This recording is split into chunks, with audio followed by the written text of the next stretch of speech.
Hello అండి. నమస్తే. పన్నీర్‌తో మనం చాలా వెరైటీలు చేస్తూ ఉంటాం కదా! ఇలా పన్నీర్ పొట్టు కూడా తయారు చేయండి. చాలా బావుంటుంది. రైస్‌లోకి, చపాతీల్లో కూడా బావుంటుంది. దీనికోసం కడాయి పెట్టుకొని, దాంట్లో ఒక టేబుల్ స్పూన్ ఆయిల్ వేసుకొని, ఒక హాఫ్ స్పూన్ జీలకర్ర, ఒక 2, 3 పచ్చిమిర్చి చిన్నగా కట్ చేసి వేసుకోవాలండి.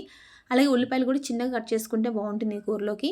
ఉప్పు వేస్తే తొందరగా మగ్గిపోతుంది కదా! ఉప్పు వేసుకొని మంచిగా కలుపుకొని, మూత పెట్టుకొని మగ్గించుకున్నారనుకోండి తొందరగా మగ్గుతుంది. ప్లస్ గోల్డెన్ బ్రౌన్ కలర్ వచ్చే వరకు వేయించుకోవాలి ఇది. ఇలా వేగిన తర్వాత మంచిగా ఇందులోకి ఒక 2, 3 టొమాటోస్ చాలా చిన్నగా కట్ చేసుకొని ఇలా వేసుకోవాలండి.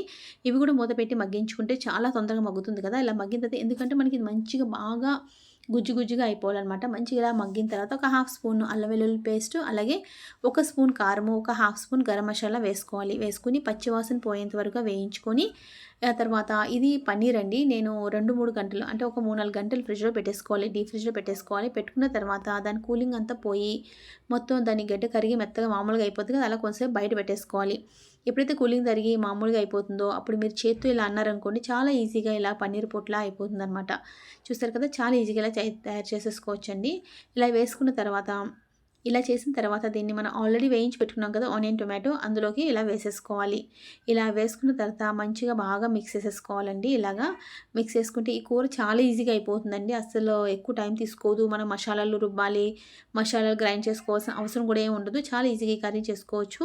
ఇది మనకి చపాతీలోకి, పుల్కాల్లోకి, రైస్‌లో కూడా బావుంటుంది.